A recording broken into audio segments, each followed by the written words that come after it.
Aquí comienza el Caucus.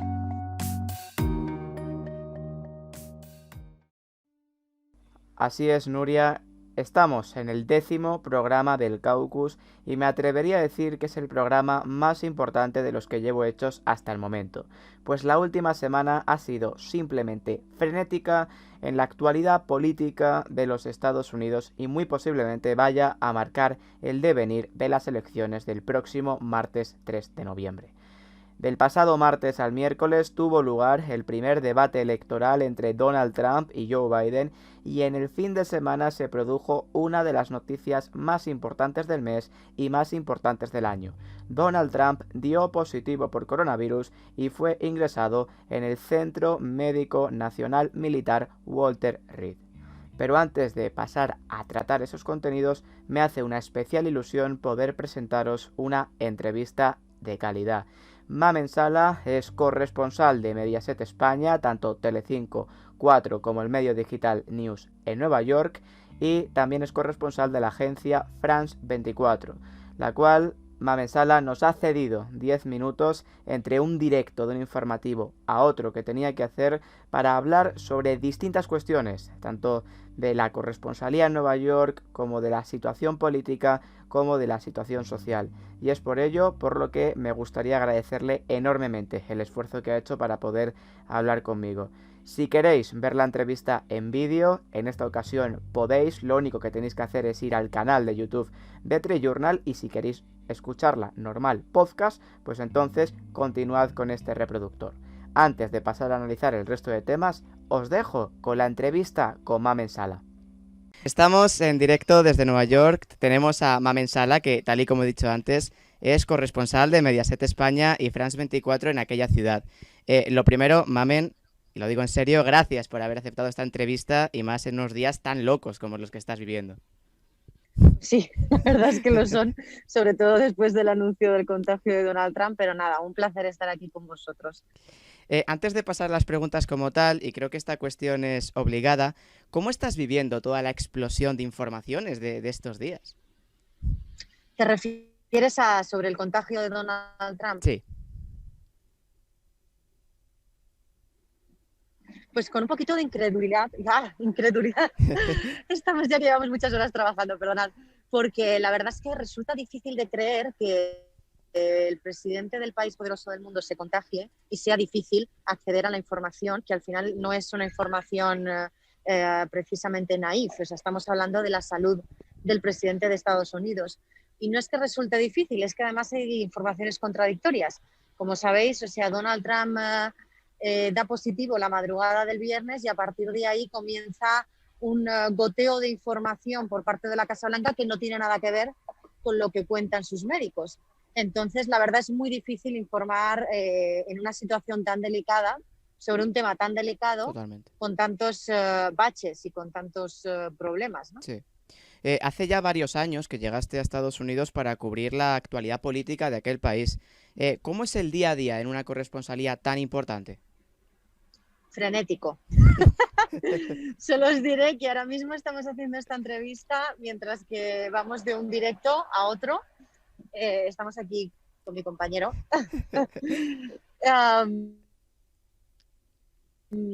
Porque pensar que no solamente es por el cambio de horario, o sea, por la diferencia de horas, sino que también a esto hay que sumarle que, bueno, que estás solo, que son muchas cosas a tener en cuenta, son muchos temas. Estados Unidos es un país que genera mucha información. Entonces, además nosotros trabajamos entre semana y fines de semana incluidos. Claro. Entonces llega un momento que ya no puedes más, entonces explotas, te tomas 2 días de vacaciones y vuelves a empezar otra vez. Entonces hay muchos momentos en los que te has llegado a agobiar, entiendo, ¿no? Con tanta información. Por supuesto que sí. Además, hoy en día con todas las redes sociales hay una sobreinformación sobre todos los temas que cuesta mucho discernir entre lo que es verdad y lo que no, y lo que te interesa y lo que no. Es muy complicado, es como un bombardeo constante de datos e información que yo acabo agotada física y mentalmente. Normal. Y bueno, como la charla va a ser rápida, ya entramos en el terreno electoral, que no cabe duda de que estas elecciones de este 3 de noviembre llegan en el año más convulso de los últimos tiempos. ¿Cuándo crees que tendremos designado a un presidente? Es una pregunta de muy difícil respuesta porque Donald Trump no es un presidente al uso, el 2020 no es un año al uso, entonces hay muchas cosas que no son al uso. El 3 de noviembre son las elecciones, ya se ha adelantado que seguramente el 4 de noviembre o el 3 de la noche del 3 de noviembre no se sepa el ganador, como suele ocurrir, Claro. por la sencilla razón de que hay muchos estadounidenses que este año, para evitar exponerse al virus, van a votar por correo. Y esto va a ralentizar mucho todo. ¿Por qué digo esto? Porque a pesar de que voten por correo, estos votos no se pueden empezar a contar hasta el día 3 de noviembre. Entonces, como os podréis imaginar, va a haber que redoblar el Claro. personal para poder contar estos votos a contrarreloj, pero aún así va a ser imposible. Entonces, a eso hay que sumarle que Donald Trump ya ha advertido que como no vea el resultado claro, no lo va a aceptar. Claro. Entonces, habrá que ver qué supone eso legalmente también, ¿no? Claro, sí. Y en los últimos días ha habido sobre todo dos noticias. Me voy a centrar en la de que Donald Trump fue ingresado el viernes en el Walter Reed por coronavirus. Ya creo que se ha anunciado que en unas horas sale de allí. Los periodistas que cubrís la información del día a día, ¿llegasteis a pensar que podía ser mucho más grave de lo que parecía en un primer momento? Pues mira, hemos pensado de todo. Hemos pensado que al principio que era una estrategia de campaña. ¿Sabes? No sé si me oye que Sí, está el sí, navegador. sí. Sí. Hemos pensado que era una estrategia de campaña. Luego hemos pensado que realmente estaba muy mal, mucho peor de lo que decía. Luego que estaba mucho mejor. O sea, como te digo, como toda la información está siendo tan difícil, su equipo médico al principio dijo que no había necesitado oxígeno. Ayer reconoció que igual sí, pero que no quería enturbiar esa rápida recuperación del presidente con la noticia del oxígeno. Entonces, hemos pasado por todas las fases. Ahora mismo el problema es que no cuadran la información. Es decir, si Donald Trump realmente ha necesitado ese esteroide antiinflamatorio que se le ha tenido que poner, que tratar, que es para pacientes de COVID, Sí, la mayoría de los expertos dicen que esto es porque la enfermedad, o sea, porque el momento en el que está la enfermedad es grave, pero le van a dar el alta esta tarde. A las claro. 6:30 de la tarde está previsto que salga del hospital. Entonces, las informaciones no cuadran. Así que, bueno, pues las especulaciones están, pues eso, a Claro. la orden del día. Entonces, hemos pensado de todo. Por supuesto, no lo transmitimos cuando informamos, porque al final nosotros estamos obligados a dar información y no especulación, pero como persona, por supuesto, se te pasa todo por la cabeza. Claro. Y llegamos a la recta final. Tanto en Mediaset como en France 24 tienes la oportunidad de tomar el testimonio a la ciudadanía. Me gustaría saber un poco tu percepción de cómo encara la sociedad estadounidense estas elecciones tan cruciales. Pues con mucha incertidumbre. O sea, si ya había incertidumbre antes de que Trump fuera dado por positivo de COVID, imaginaros ahora. Entonces, bueno, la ciudadanía, así como hay una cosa interesante, y es que el año pasado el número de indecisos era bastante más elevado a estas alturas que el que tenemos ahora. Yo supongo que también al final la gente vota un poco en función de lo que le pasa a cada uno. Como el COVID es una cosa que ha tocado a todos, Claro. yo creo que la gente, esto le ha permitido decidir más, porque aquí, o sea, en realidad lo que se está haciendo es votar por un candidato u otro en función de lo que ha hecho. Claro, ¿qué pasa? Hay mucha gente que no está de acuerdo con la gestión que Por ha hecho supuesto. Donald Trump de esta pandemia, con lo cual esto ha ayudado mucho al presidente Joe Biden. Así que es interesante esa parte. La ciudadanía está más polarizada que nunca. O sea, ha habido una ola de protestas de costa a costa del país como nunca antes se había visto. El tema del COVID ha destrozado familias. Millones de personas han perdido su puesto de trabajo. Así que este año yo creo que los estadounidenses van a votar con el enfado, con la Sí, pena, con la desilusión al candidato que vean que les puede arreglar mejor de aquí al futuro. claro. Y como has mencionado, sabemos que este año ha resurgido una vez más las protestas en contra de la desigualdad racial en Estados Unidos. ¿Crees que la clase política sabrá dar voz a lo que está pidiendo la calle? Pues es una difícil pregunta también, porque al final la clase política ahora mismo lo que está haciendo es centrarse en esa campaña electoral. Claro. Entonces, más que voz, lo que están haciendo es darles esas palabras que la ciudadanía está deseando escuchar. Sí. Y cada uno en su discurso, o sea, Donald Trump por ese law and order, ¿no? Ley y orden, y Biden por ese, bueno, sí, hay que castigar todo el tema de la violencia en la policía, pero hay que ver cómo lo hacemos. Entonces, al final lo que están haciendo es lanzar el discurso que sus seguidores están Claro. esperando escuchar, pero eso no significa realmente que cuando lleguen al poder vayan a hacer algo realmente en consecuencia. Totalmente. Y ya las Y dos no entiendes últimas, que la primera, you hace unas are. semanas murió una referente como es Ruth Bader Ginsburg y desde aquí, desde Mm. España, nos ha llegado y sabemos que es una persona que consiguió romper muchas barreras. ¿Cómo es vista por la ciudadanía en Estados Unidos? Bueno, para que os hagáis una idea, aquí se le ha hecho un homenaje en su muerte como no se había hecho nunca antes a una persona en su posición. O sea, no solamente como mujer, sino como esa juez Claro. que marcó historia dentro de la Corte Suprema. Entonces, creo que ha sido, dentro de la polarización que estamos viviendo en estos momentos, una de las pocas ocasiones en el 2020 Ujú. en el que la mayoría de los ciudadanos se han unido para rendir ese homenaje, ese último adiós a esta jueza. Sí. Y ya la última pregunta, me gustaría ponerte en un contexto. Mamen se despierta el 24 de noviembre después de una agotadora jornada electoral que seguro que lo va a ser. ¿Cómo crees que amanecerá Estados Unidos? ¿El 24 de noviembre? El O 4 de noviembre, el día el siguiente. 4 de noviembre, sí. Pues yo creo que esa noche no va a dormir. Hmm. Más que nada porque yo me pongo en la situación de esos estadounidenses cuyos empleos, cuyos seguros médicos y cuyas muchas cosas Sí, dependen de la decisión que se toma el día 3 de noviembre y yo no podría dormir. Y bueno, totalmente. por supuesto, como periodista no voy a poder dormir esperando a ver quién gana. El problema es que quizá no estamos despiertos solamente la noche del 3, igual estamos despiertos también la del 4, la del 5, la del 6. Sí, Entonces vamos a tener que tomar mucho café para hacer frente a estas elecciones. totalmente. Bueno, Mamen, pues ha sido todo un placer, un gustazo poder tenerte aquí en directo, que sé que ha sido muy difícil y ha sido muy complicado, pero muchas gracias, la verdad. Un placer. Gracias a vosotros. Mucha suerte. Igualmente, gracias. Hasta luego. Hasta luego. Pues esta ha sido la charla con Mamen Sala, a la que le vuelvo a agradecer que me haya cedido parte de su tiempo, pues entiendo muy mucho que durante estos días es casi tarea imposible encontrar un rato libre, porque tienes que estar de un directo a otro y más con todo el flujo informativo que es una auténtica barbaridad. Y ahora voy a meterme, no mucho, os lo prometo, con las dos noticias más importantes de la semana.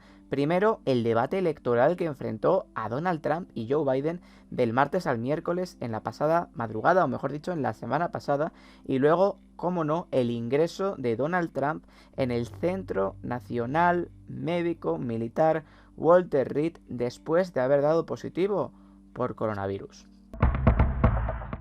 El primer debate presidencial tuvo lugar en Cleveland ante poco público, más o menos estaba creo que el 50%, y estuvo moderado por Chris Wallace.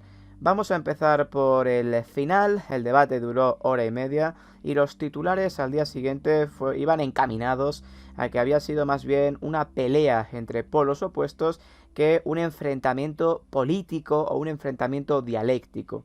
Y es verdad que a lo largo de todo el debate pudimos ver demasiados cortes, demasiadas interrupciones entre ambos candidatos y yo creo que tampoco habrá conseguido movilizar del todo a ambos electorados. Pero vamos a pasar a analizar punto por punto algunas de las claves de ese debate. El debate constó de varias partes. La primera iba dirigida al tema de la Corte Suprema y la nominación que hizo Trump apenas hace 10 días. Y es verdad que esta sección se desvirtuó un poco porque empezaron a hablar de otras cosas, algo que la verdad es muy común en los debates políticos. Donald Trump empezó a referirse de que ellos habían ganado las elecciones en 2016 y que eso tenía que tener consecuencias y es por ello por lo que tenía la legitimidad para proponer a una candidata que tomara el cargo de Ruth Bader Ginsburg, ya que textualmente tenían la Casa Blanca y el Senado. Después, en la misma sección, pasaron a hablar de sanidad.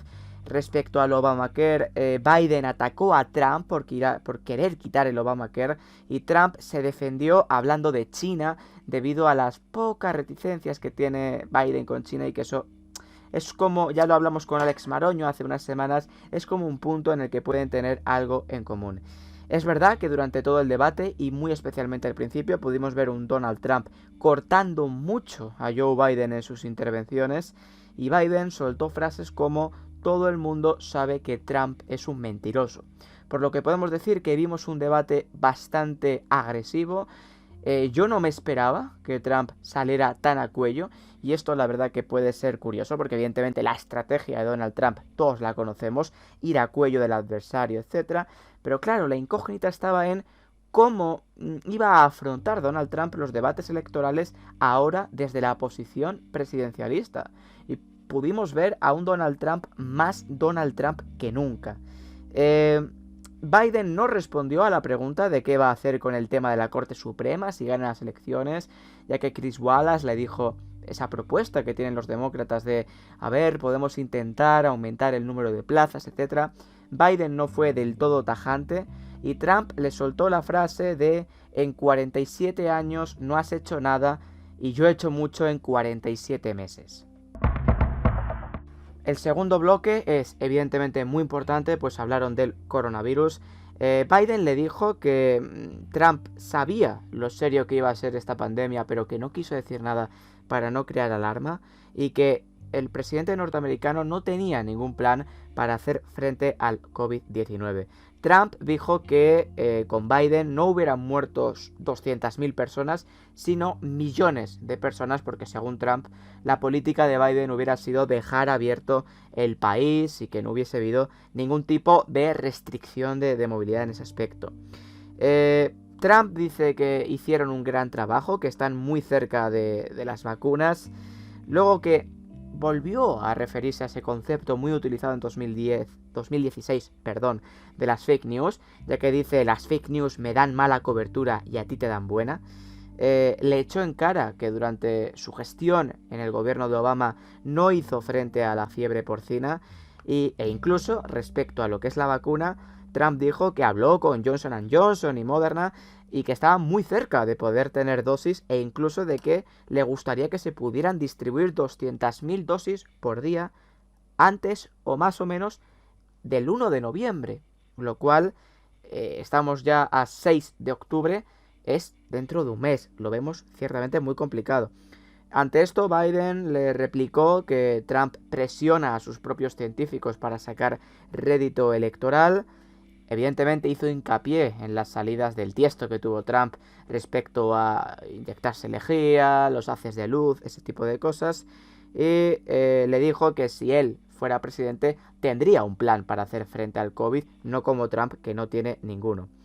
Y claro, hay una cosa muy importante y que luego se vio de definitiva por el ingreso de Donald Trump por coronavirus el fin de semana, que es que Trump le dijo a Biden, yo hago mítines grandes al aire libre porque la gente quiere escucharme, a ti nadie te quiere escuchar. Y Biden le dijo, Trump no se preocupa del pueblo y por eso no recomienda mascarillas. Ante eso Trump le dijo que él utilizaba mascarilla únicamente cuando era necesario y no como él, que la utilizaba cuando estaba la gente a 600 metros. Esto recordamos que fue un par de días antes o 3 días antes de que se anunciara que Donald Trump dio positivo por coronavirus. El tercer segmento iba referido a la cuestión económica, la cual tiene una gran relevancia en una situación como la que estamos en plena pandemia. Biden comenzó diciendo que le comenzó diciendo a Trump que a millonarios como él le había venido muy bien esta crisis del COVID y a su economía, y le preguntó que por qué no cuida al pueblo americano, y le dio el dato de que 1 de cada 6 empresas pequeñas habían tenido que cerrar en Estados Unidos. Respecto a la polémica o a la investigación que ya mencioné la semana pasada de que Trump presumiblemente había pagado $750 tanto en 2016 como en 2017 en materia de impuestos, Trump dijo que había pagado millones de dólares y bueno, se quedó un poco ahí. Biden le dijo que era el peor presidente de la historia y Trump le dijo esa frase de he hecho más en 47 meses que tú en 47 años. Y una parte que sí que me gustaría poner el foco de atención en este segmento, un segmento algo más enrevesado porque te preguntan sobre economía, sales con lo otro, bueno, es que Biden tuvo una estrategia de mirar mucho a cámara y querer hablar mucho con el ciudadano, algo que Trump hizo en muy pocas ocasiones. La estrategia de Trump durante todo el debate era más incluso cortar a Biden o ir a Biden, muy al estilo Trump, pero poca mirada a la cámara. Y yo también creo que es porque Trump sabe que su electorado está con él y que él lo que tiene que hacer es intentar, entre comillas, humillar políticamente a su adversario. Y ahora pasamos al cuarto segmento. El cuarto segmento iba referido al problema racial que está afrontando muy seriamente Estados Unidos en este 2020 a raíz de asesinatos como el de George Floyd. Biden le dijo que había entrado en estas elecciones porque por el racismo y el antisemitismo que estaba habiendo en las calles, algo que ya nos mencionó Gustavo Alegret en la primera semana. Biden dijo que cuando George Floyd fue asesinado y fueron los manifestantes pacíficos a la Casa Blanca, Donald Trump salió del búnker para pedir al ejército que disparase humo para disipar a los manifestantes. Ante esto, Trump le respondió que en 1984 hablaba de los afroamericanos como superdepredadores y le dijo: prácticamente todos los cuerpos de policía me apoyan. Si tú dices algo así, te dejaría de votar la extrema izquierda. Biden le dijo que la violencia nunca es apropiada y que las manifestaciones pacíficas sí, llamó a Trump racista y dijo que hay una falta de sensibilidad racial.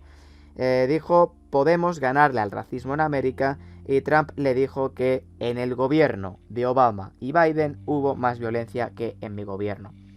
En este segmento también pudimos ver una lucha bastante encarnizada entre ambos candidatos. Evidentemente aquí, concretamente, tenía más las de ganar Joe Biden debido a cómo había gestionado Donald Trump o cómo está gestionando Donald Trump tanto las manifestaciones como el problema racial en Estados Unidos, pero es verdad que Trump tenía algún que otro dato debajo de la manga, como se podía suponer, para contrarrestar a Joe Biden, que tal y como hablábamos, ya no recuerdo con quién, creo que con Flor Grillo, Biden es cierto que se metió en la campaña por estas cuestiones racistas, porque lo dijo además en entrevistas antes incluso de ser candidato, pero es cierto que históricamente no se le considera un candidato ¿cómo decirlo?, el candidato que va a cambiar el racismo, que va a terminar con el racismo en Estados Unidos.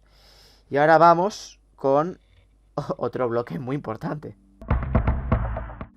Y bueno, antes de pasar al siguiente segmento, se me olvidó decir que es importante que evidentemente Donald Trump siguió defendiendo su política de ley y orden en ciudades como Minneapolis y que dijo que si Biden llegara a manejar este país, perderíamos los suburbios. Y Biden le dijo: pero si Trump ni conoce qué son los suburbios están integrados con el resto de la sociedad. Y dijo: tenemos que tener policía comunitaria y que conozca a su sociedad. Pero es verdad que tampoco respondió de una forma muy contundente ante preguntas relacionadas con el Black Lives Matter. Después se metieron en un segmento algo más enrevesado porque vino uno de los puntos más polémicos de toda la noche y fue cuando Donald Trump se refirió al hijo de Joe Biden como un cocainómano. Ante esto, Biden le dijo que su hijo había estado en Irak, que le dieron reconocimientos por haber estado en la guerra y que no era un perdedor. Esto lo dijo porque recordábamos hace unos meses unas declaraciones de Trump, más o menos diciendo que los que habían ido por Estados Unidos en la guerra o a la guerra y habían perdido eran unos losers, eran unos perdedores. Y Biden le dijo: es verdad que mi hijo tuvo problemas con las drogas, ya los ha superado y estoy muy orgulloso de él.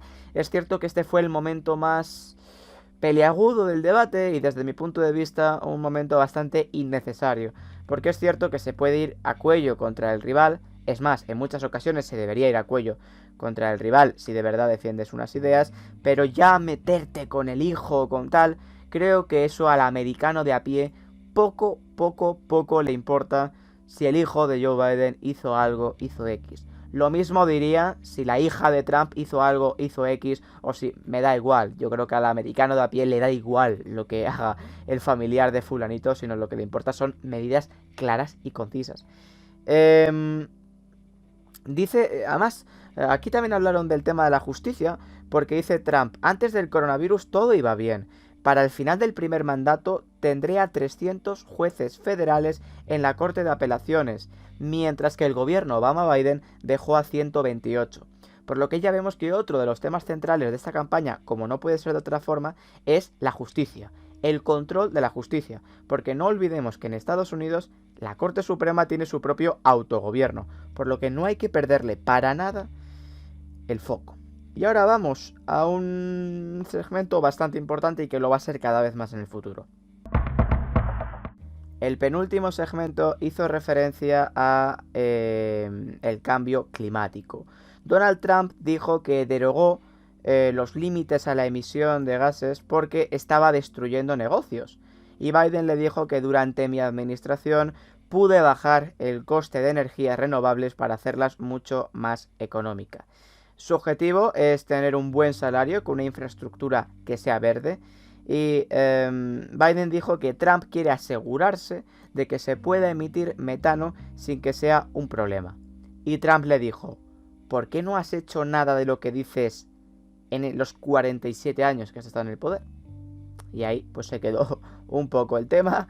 Y ahora pasamos al último segmento, el del voto. Evidentemente el voto está siendo uno de los temas capitales en la campaña electoral estadounidense y el servicio postal, como no podía ser de otra forma. Biden comenzó diciendo que el propio director del FBI dijo que no había evidencias de un amaño de las papeletas en el voto por correo. Biden interpeló varias veces a la audiencia pidiendo que se vote, que se vote, que se vote y que vote lo que sea mejor para usted. No llegó a decir vóteme a mí, sino vote, vote, vote y vote lo que sea mejor para usted. Y dijo que esto también va a colación de lo de que Trump si acepta el resultado, si no, si sí. Biden dijo, si nosotros tenemos los votos, Trump se tendrá que ir. Ante el tema de la transición pacífica entre un gobierno u otro, Trump dijo que conmigo no hubo ninguna transición entre gobiernos, me espiaron durante meses e incluso antes y después de las elecciones, por lo que no me vengas a decir nada de transiciones limpias. Luego habló de que se están enviando millones de papeletas en malas condiciones, incluso que se ve la papeleta de Donald Trump en los cubos de basura, y amenazó, bueno, más que amenazar, avisó de que dijo, puede ser que no sepamos el ganador por meses. Hoy leí que el 1% de las papeletas fueron anuladas. Evidentemente el 1% es un número muy importante cuando estamos hablando de millones de votos, que si no recuerdo mal, el último dato que tengo, ya por el voto anticipado, creo que se llama, ya han votado más de 2 millones de personas en la costa este, si no recuerdo mal. Biden dijo que Trump tiene miedo a que se emitan los votos, a que se vayan recolectando los votos, y dijo, me preocupa que cualquier Corte Suprema tenga que dilucidar este proceso. Trump dijo que yo insto a mis seguidores que vayan a votar y que estén alerta. En Filadelfia no les permitieron observar y eso es algo que sucede a menudo. Esto hizo referencia, y le dio bastante importancia en el debate, a que sus seguidores, los fieles de Trump, fueron a Filadelfia a observar simplemente si se cumplían las condiciones y como que les dispersaron un poco, lo cual ya entraríamos en un debate si es ciertamente un poco intimidatorio que tus seguidores estén en la puerta mirando si el proceso va bien. Y Biden dijo que tiene razón Trump en este caso, de que puede llevar semanas de que se diluciden los votos, pero que una vez que el ganador sea declarado, lo aceptaremos si ganamos, o mejor dicho, si perdemos lo aceptaremos, si ganamos, Trump se tendrá que ir. Y Trump dijo, yo quiero un conteo honesto. Y bueno, de una forma breve, mi reflexión acerca del debate. Es verdad que fue un debate bastante peliagudo, muy peliagudo, en el que no se debatieron, valga la redundancia, cuestiones políticas, sino más bien fue un enfrentamiento entre personas. Donald Trump tuvo una estrategia lo más trumpista posible, apelando al cuello del rival a donde más podía doler, sacando declaraciones incluso del año 84, e intentando también subirse al carro de los favorables datos económicos que tenía su gabinete antes de la crisis del coronavirus. Por otra parte, vimos a un Biden algo, desde mi punto de vista, soso, porque es verdad que Biden es como es, no vamos a ver a un Biden enérgico yendo al cuello del contrario, pero a lo mejor le faltó un poco más de personalidad en el debate desde mi punto de vista. Es cierto que supo manejar los tiempos, que eso también es muy importante, y es otra estrategia que puedes tener ante Trump. Si Trump va a cuello, yo me mantengo en mi posición institucionalista, por así decirlo. Yo he sido vicepresidente, he estado muchos años, y hubo también una frase muy famosa de Biden, que era, ¿por qué no te callas, tío? o bueno, no sé si fue Shut Up Man, que le dijo Biden a Trump y fue también muy comentado en redes sociales. Que es verdad que estuvo algo sosegado, pero las tiró alguna vez. Para mí no hubo un ganador del debate, porque los dos se mantuvieron en su estilo por completo. Sí que hubo un perdedor, que fue el electorado norteamericano, porque un estadounidense que viera el debate no tiene claro cuáles son las propuestas de uno y otro, porque por ejemplo Biden respecto al al New Green Deal del medio ambiente no dijo nada, y eso que lo pone en su programa. Por lo que bueno, faltaron medidas y sobraron los cuchillos. Y evidentemente el otro gran tema de la semana es que Donald Trump dio positivo por coronavirus en la noche del jueves al viernes.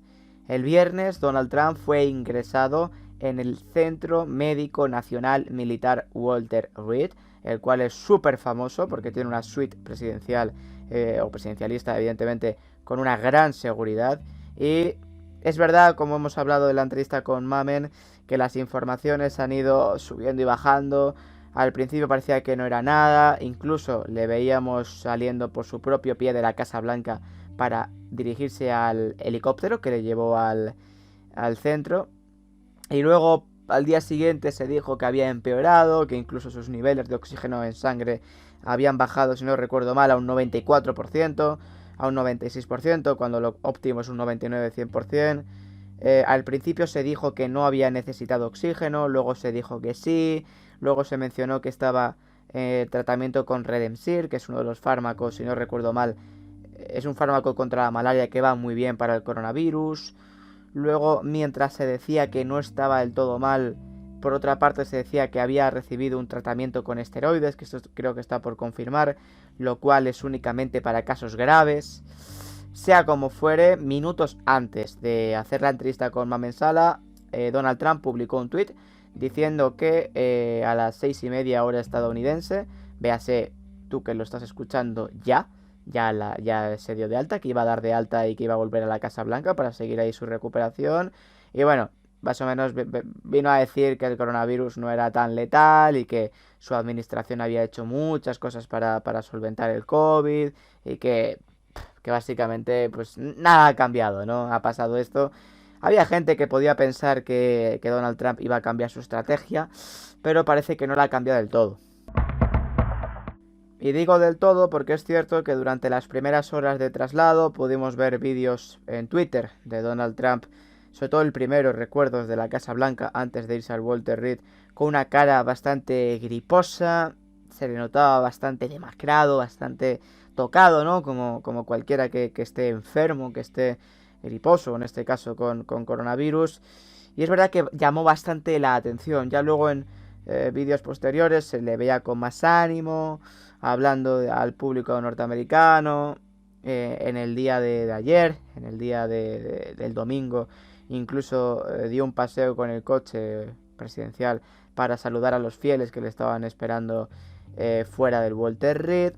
Como digo, ha sido muchas idas y venidas, pero bueno, evidentemente, y esto también lo dije por mis redes sociales, nadie deseaba que Donald Trump tuviera un desenlace fatal del coronavirus o que hubiera o se hubiera agravado la situación, porque es cierto que, y la propia Mamen Sala lo ha reconocido, de que en un momento se llegó a pensar y se llegó a plantear, porque hay que hacerlo, al menos desde el punto de vista periodístico, que qué pasaría si Donald Trump fallece, o qué pasaría si Donald Trump se queda inválido y que no puede presentarse. Entonces el candidato a la vicepresidenta, Mike Pence, tendría que ser el candidato a la presidencia y tendría que nominar a un vicepresidente. Y si Mike Pence hubiese dado positivo, pues Nancy Pelosi se hubiera convertido en la presidenta, que lo cual hubiera sido ya no de House of Cards, ya no Juego de Tronos, hubiera sido ya la historia la historia de la vida y la historia de Estados Unidos. Hubiera sido una cosa ya sin palabras. Si ya Nancy Pelosi hubiese... Yo cuando lo leí dije, esto no lo escribe ni un guionista, ni el mejor guionista del mundo. Pero bueno, evidentemente nos congratulamos de que al final Donald Trump se haya recuperado, o al menos eso parece ahora mismo, a horas, ya en la madrugada del lunes al martes que estoy grabando esto. parece que se ha recuperado y parece que podrá seguir con la campaña dentro de los próximos días. Habrá que ver si se podrá disputar el próximo debate entre Biden y Trump. Habrá que verlo en función de las cuarentenas y demás, o si se pospone, etcétera. Y lo que sí está claro es que el 7, si no recuerdo mal, el miércoles 7 de octubre, será en Utah el debate entre vicepresidentes que enfrentará a Kamala Harris contra Mike Pence y que, por supuesto, daré cuenta de ello la semana que viene en el caucus. Bueno, y me vais a permitir como una excepción, pero lo vais a entender, esta semana no hay titulares de la semana porque la propia semana ha sido un titular en sí misma desde el martes prácticamente que fue el debate, que por cierto Chris Wallace dijo hace unos días que Trump había llegado tarde a la prueba PCR y luego salieron informaciones de que Trump conocía su positivo el jueves, pero que se publicó del jueves al viernes para contrastarlo tal. Melania también dio positivo, gente de su gabinete también dio positivo.